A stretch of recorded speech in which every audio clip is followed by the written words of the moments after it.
right, man. Erica Alexander, who was Maxine on Living Single, sparked a debate or brought up a heated debate once again, where David Schwimmer from Friends, the guy at the top of the picture, between the two ladies right there, basically said that they need to come out with a black Friends. And he didn't know that Friends was a ripoff of Living Single.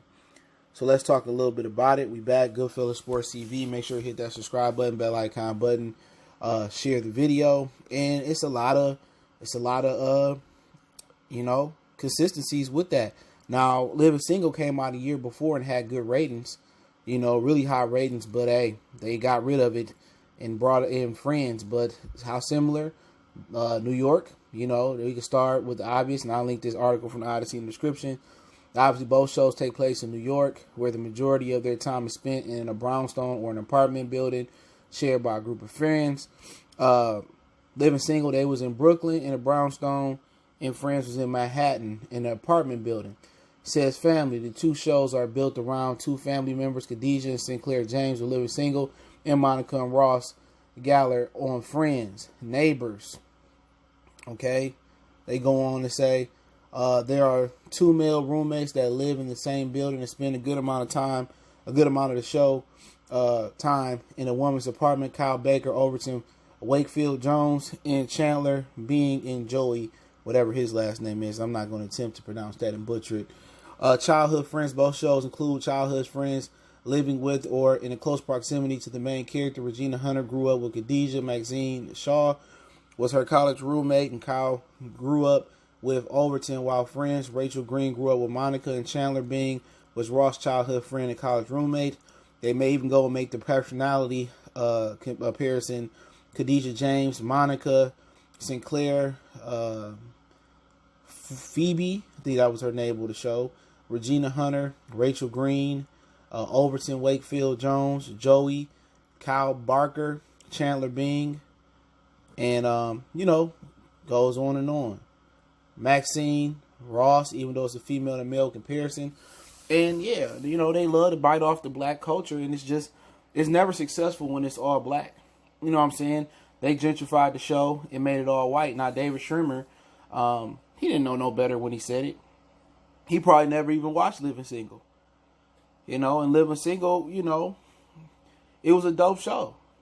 But anything that pushes positivity, they was trying to get rid of it. The 90s was filled with positivity, and you see the Will Smiths with the HBCUs, and you seen different worlds, and the Cosby Show. It was nothing but positivity. You would see Martin with the old HBCU sweatshirts on, and they wanted to get rid of positivity. It was too much uplifting going on television, and slowly but surely, they turned all that positivity that was going on. You had, childhood friends that had jobs and was going to be lawyers. And, you had Will Smith and Fresh Prince of Bel-Air was going back to college. And his uncle went to Princeton. And you had all this positivity, different worlds. Everybody was going to college trying to be something. And slowly but surely, they changed it. Family matters. Family matters. All that positivity went off the air. Now you look at TV, it's black ink, it's love and hip hop. It's not too many positive things they trying with Blackish, but Blackish just ain't where, it's just not the same. And they really, gutted black TV. All the positive and strong father figures that you may not have had in your household at the time, they was on TV. Uncle Phil, Carl Winslow, Bill Cosby. Now, who you looking up to? And they did knock it off. And they love our culture. And they love to put their own mix on it and repackage it and sell it to their people. And that's what it is. They stole that show and they took the show off the air. It was doing good ratings. They took it off the air and did Friends. Now, I didn't watch Friends. Even though I couldn't relate to Friends because I still was a kid, I love Living Single. It was positive vibes. And now you look at TV, they gutted black TV. Ain't too much positive going on black TV no more. They gutted it. Now, the same thing they doing in hip-hop, like I talked about earlier, with the Pastor Troy Little Nas X thing. Now they coming to rap in our hip hop culture, and they taking away all the soulful singers, all the public enemies, all the guys that had bars. They taking away the masculinity in rap, and now they emasculating it. Now these dudes walking around with purses around their chest and fanny packs around their waist. The same way they gutted black TV in the 90s, they coming to gut the rest of the culture, the rest of the black culture. The only culture we know that we invented. We ain't had nothing to do with Africa. We don't know Africa as a continent. It's not a country. So it's disrespectful to call you African American, because Africa not a country. And the same thing they did to positive black TV in the 90s, they doing the rap right now. They gutting it. Negative. It used to be cool to be at least to be the dealer. Now they want you to be the user. They pushing homosexuality there. I knew exactly what that Lil Nas X song was when I heard it. Ride till I can't ride no more. And I said, he look a little fruity. He from Atlanta too. Told my girl, she didn't want to believe me. He came out looking stupid. But like I said, you know, they took away positive TV and they want to put their twist. But that's what Hollywood is. Hollywood is a big copycat. They always steal some guy's small guy script, or they always copying off somebody's stuff.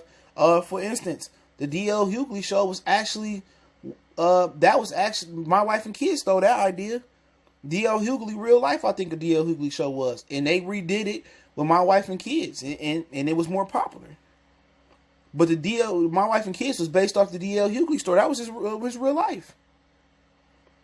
You know, that's black and black right there. Hollywood is a big cheat fest. It's like going to college. You busting your butt in college and you doing these papers, you found out everybody cheating. You ain't the same. You getting B paper, B minus paper, they getting A plus, and they party and you'll never see them doing the work. It's a cheat fest. That's Hollywood.